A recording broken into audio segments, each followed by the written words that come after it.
Hi hello అందరికి నమస్తే. కర్మకు మెగా ఫ్యామిలీ లేకపోతే నందమూరి ఫ్యామిలీ లేకపోతే అల్లు ఫ్యామిలీ ఈ ఫ్యామిలీ ఆ ఫ్యామిలీ ఏది చూడదు, ఎవరిని చూడదు, ఎవరిని వదిలిపెట్టదు. ఖచ్చితంగా అది వెంటాడి తీరుతుంది, దాన్ని అనుభవించి తీరాల్సిందే. సో మన గతంలో కూడా కర్మ ఎలా వెంటాడుతుంది పాలిటిషియన్స్ అని చెప్పి, రాజకీయ నాయకులను అని చెప్పి కూడా మనం కొన్ని వీడియోలు కూడా చేసుకున్నాం. సో ఇప్పుడు మెగా ఫ్యామిలీకి సంబంధించి గేమ్ చేంజర్ ఎఫెక్ట్, దానివల్ల వాళ్ళు ఎంత బాధపడుతూ ఉన్నారు ఏందనే దానికి సంబంధించి ఇప్పుడు చిరంజీవి గారు ఒక కామెంట్ చేశారు. దేనికి చేశారు ఆ కామెంట్ అంటే, మ్యూజిక్ డైరెక్టర్ తమను కామెంట్ చేశాడు డాకుమార్ సక్సెస్ మీట్లో. అక్కడ తమను ఏం మాట్లాడారంటే, సక్సెస్ చాలా గొప్పది, ఎంత డబ్బు ఖర్చు పెట్టినా దొరకదు, జీవితంలో ముందుకు సాగడానికి కావాల్సింది ఎనర్జీని, జీవితంలో ముందుకు కావాల్సిన ఎనర్జీని అది అందిస్తుంది. సక్సెస్ లేకపోతే తక్కువగా చూస్తుంటారు. మేమంతా కష్టపడేది ఇప్పుడు విజయం కోసమే. ఇప్పుడున్న రోజుల్లో ఒక నిర్మాత సక్సెస్ అందుకోవడం, తన సక్సెస్ను ఓపెన్గా మాట్లాడడం ఎంతో కష్టంగా మారింది. నెగిటివ్ ట్రోల్స్, నెగిటివ్ ట్యాక్స్ సినిమాపై ప్రభావం చూపుతున్నాయి. ఒక నిర్మాత ఎంతో కష్టపడి డబ్బులు కూడబెట్టుకొని ఫైనాన్స్ తెచ్చుకొని ఒక సినిమాలు పెడుతుంటే, మీరు క్రియేట్ చేసే నెగిటివ్ ట్రెండ్స్ వల్ల ఒక నిర్మాత ఎంత కుమిలిపోతున్నాడో మీకు తెలియదు. ఇది ఎంతో దారుణమైన విషయం. నిర్మాతలు మనకు దేవుళ్ళతో సమానం, వాళ్ళని జాగ్రత్తగా చూసుకోవాలి.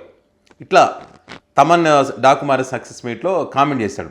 దానికి చిరంజీవి గారు కక్కలేక మింగలేక ఆయన మాటలు చాలా క్లియర్గా అర్థమవుతాయి, ఆయన పోస్ట్లో చాలా క్లియర్గా అర్థమవుతుంది.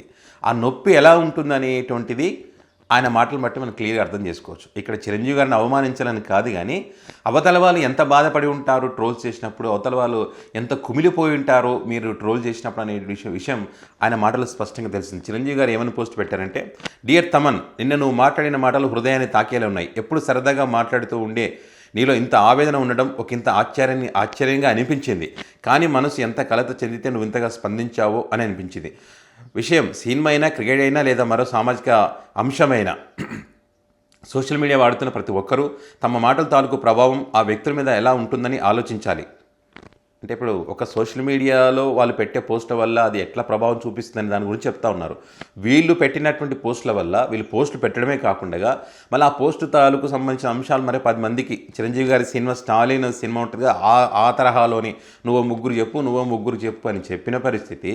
తర్వాత వీళ్ళ తమ్ముడు పవన్ కళ్యాణ్ గారు డిప్యూటీ సీఎం గారు మరి సినిమా ఈవెంట్లకు వెళ్ళి రాజకీయాల్లో మాట్లాడినప్పుడు పరిస్థితి, వీళ్ళ జన సైనికులు దాన్ని ఇంకా ఎక్కువ స్థాయిలో ప్రజలకు తీసుకువెళ్ళినటువంటి పరిస్థితి. మరి ఇదంతా ఏంటి? మరి అది ప్రభావం చూపించింది కదా వేరే సినిమాలపైన. మరి అప్పుడు ఎందుకని చిరంజీవి గారు స్పందించలేదు? అప్పుడు మరి తమను కూడా అప్పుడు ఎందుకు స్పందించలేదు? ఎవరో అన్నట్లు మాటలు ఉచితమే, కానీ ఆ మాటలు మరొకరిలో స్ఫూర్తి నింపుతాయి, అలాగే ఇంకొకరిని నాశనం చేస్తాయి. కాబట్టి దేనిని ఎంచుకుంటున్నాం అనేది నీపైనే ఆధారపడి ఉంటుంది. మనం పాజిటివ్గా ఉంటే ఆ ఎనర్జీ మన జీవితాలు కూడా పాజిటివ్గా ముందుకు నడిపిస్తుంది అని చిరంజీవి రాసుకొచ్చారు. అన్నట్టు మాటలు ఉచితమే అని చెప్పి మీరు ఇష్టం వచ్చినట్టుగా మాట్లాడారు కదా. కానీ ఆ మాటలు దేనికోసం వాడాలి? మంచి కోసం వాడాలి. మీరు చెప్పినట్టు ఒక స్ఫూర్తిని రగిలించాలి. కానీ ఇక్కడ స్ఫూర్తిని రగిలిస్తా ఉన్నాయా? మీరు మాట్లాడినటువంటి మాటల వల్ల, మీ తమ్ముడు మాట్లాడినటువంటి మాటల వల్ల, మీ ఫ్యాన్స్ మాట్లాడినటువంటి మాటల వల్ల విభేదాలు రగిలిస్తూ ఉన్నారు, ఘర్షణ వాతావరణాన్ని క్రియేట్ చేస్తూ ఉన్నారు. ఇప్పుడు పవన్ కళ్యాణ్ గారు మాట్లాడినటువంటి మాటల వల్ల వాళ్ళ జన సైనికులు ఏమని చేస్తూ ఉన్నారు. మొన్న ఏదో ఒక ఈవెంట్లో ఇది స్టాంట్లు చేయాలి, బైకులు సైలెన్సర్ తీయాలని చెప్తే ఇద్దరు అభిమానులను పొట్టన పెట్టుకున్నారు. దానికి రోడ్లు కారణం అని చెప్పారు. ఇట్లా మనం మాట్లాడే మాటలు ఎట్లుండాలి? మళ్ళీ అజిత్ తన ఫ్యాన్స్కి సంబంధించి ఏ రకంగా చెప్పాడు, సినిమాలు చూడాలి, తర్వాత వాళ్ళ జీవితానికి సంబంధించిన లక్ష్యాలను కూడా వాళ్ళు గుర్తుపెట్టుకుని ఆ దిశగా పనులు చేయాలని చెప్పి, అంటే వాళ్ళ ఒక స్ఫూర్తిని రగిలించాలి. ఏ హీరో అయినా సరే, ఇప్పుడు మీరు అన్నట్టు అది క్రికెట్ అయినా, ఎక్కడైనా, ఎవరైనా సరే, ఎందులో వాళ్ళు సక్సెస్లో ఉన్న వాళ్ళందరూ కూడా ఇదే రకంగానే వ్యవహరించాలి. మరి పుష్ప సినిమాకి సంబంధించి ఎందుకనో వీళ్ళు స్పందించలేదు. చిరంజీవి గారు స్పందించలేదు, చరణ్ గారు స్పందించలేదు, పవన్ కళ్యాణ్ గారు స్పందించలేదు, అదేవిధంగా వేరే వాళ్ళు మ్యూజిక్ డైరెక్టర్లు కానీ ఎవరు స్పందించలేదు. అసలు ఆ సినిమా విషయంలో అందరూ సైలెంట్. సరే, కొంతమంది అన్నట్టు అల్లు అర్జున్ సినిమాని ఎవరు ట్రోల్ చేయలేదు, అల్లు అర్జున్ పొగరు వల్ల, అల్లు అర్జున్ యాటిట్యూడ్ వల్లే ఆ సినిమా దెబ్బతినలేదు, కానీ ఆ సినిమా మీద ఎక్కువ నెగిటివ్ ప్రచారం జరిగింది తప్పితే ఎవరు ట్రోల్ చేయలేదు అని చెప్తా ఉన్నారు. ఓకే, ఆ విషయం ఆయన పక్కన పెడదాం, అల్లు అర్జున్ని. మరి జూనియర్ ఎన్టీఆర్ ఏం చేశారు పాపం? జూనియర్ ఎన్టీఆర్ ఎవరికి అన్యాయం చేశారు? జూనియర్ ఎన్టీఆర్ ఫ్యాన్స్ ఎవరికి అన్యాయం చేశారు? వాళ్ళు ఎప్పుడైనా ఎవరైనా ట్రోల్ చేశారా? ఎవరైనా ట్రోల్ చేయలేదు. సినిమా బాగుందని చెప్పారు.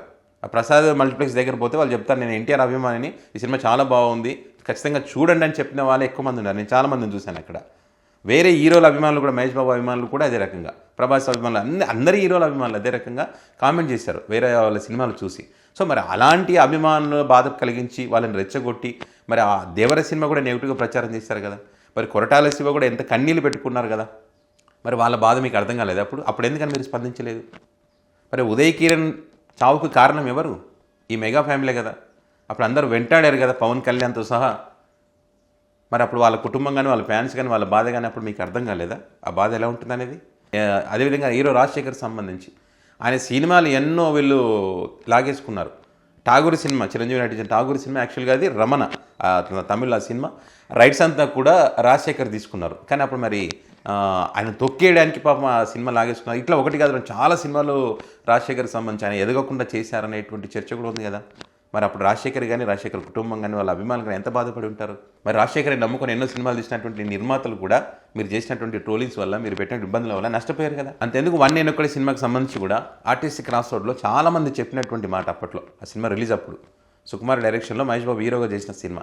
దానికి ఒక టీం ముందే మార్నింగ్ బెనిఫిట్ షోలో వేసినప్పుడు ఆ టీం ముందే అక్కడికి వెళ్ళి ఆ సినిమా వాళ్ళే చూసి, మహేష్ బాబు ఫ్యాన్స్ కాదు వేరే వాళ్ళు చూసి, మేము మహేష్ బాబు ఫ్యాన్స్ సినిమా మాకే నచ్చలేదని చెప్పి నెగిటివ్గా ప్రచారం చేస్తారనేటువంటి ఒక చర్చ కూడా ఆ అభిమానులు కూడా బాధపడ్డ రోజులు నేను చూశాను అక్కడ క్రాస్ రోడ్లో. దాని వెనుక ఉన్నది వీళ్ళే రకంగా చేయించారు, ఆ సినిమా సక్సెస్ కాకూడదని చెప్పాను కూడా మరి అప్పుడు మాట్లాడుకున్న పరిస్థితి. సో మరి ఇవన్నీ ఏంటి? సో ఈ రకంగా మీరు నేర్పిందే కదా ఇదంతా. సో కాబట్టి అది తిరిగి మీ దగ్గరికి వస్తుంది. ఈరోజు తిరిగి మీ దగ్గరికి వచ్చింది. గేమ్ చేంజర్ సినిమా మరింత దారుణమైన సినిమా కాకపోయి ఉండొచ్చు, ఒకసారి చూసే సినిమా ఉండొచ్చు, కానీ చేసినటువంటి పాపం అది తిరిగి మళ్ళీ మన దగ్గరికి వస్తుంది. మీరు పుష్పకి, దేవరికి, ఇతర హీరోల సినిమాలకు, వాళ్ళకు, ఆ నిర్మాతలకు, ఆ కుటుంబాలకు, ఆ ఫ్యాన్స్కి ఏ రకంగా మీరు బాధ కలిగించారో మీ ప్రవర్తన వల్ల, మీ మాట వల్ల, మీ ప్రచారం వల్ల, మీ నెగిటివ్ ట్రోల్స్ వల్ల. సో ఇప్పుడు అదే తిరిగి గేమ్ చేంజర్ సినిమాకి వచ్చింది. ఇప్పుడు మీకు బాధ కలుగుతూ ఉంది. సో కనీసం ఇప్పటికైనా మీరు మారండి, మీ అభిమానులు మారమని చెప్పండి. ఈవెంట్లకు వెళ్ళి రాజకీయాలు మాట్లాడకుండా ఉండడం, వేరే వాళ్ళ ఇంటికి వెళితే అక్కడ మంచి మర్యాదలు చేసినా కూడా చేయలేదనేటువంటి అబద్ధాలు చెప్పడం మానేయండి. మంచి జరిగితే మంచి జరిగిందని చెప్పండి, మంచి జరిగినా కూడా చెడు జరిగిందనేటువంటి విషయం మాత్రం చెప్పకండి దయచేసి. అట్లా చెప్పినప్పుడు ఖచ్చితంగా కర్మ అనేటువంటిది వెంటాడుతుంది. వాళ్ళు పడ్డటువంటి బాధ కూడా మీరు బాధపడే రోజులు వస్తుంది. ఇప్పుడు మీకు ఆ రోజు వచ్చింది.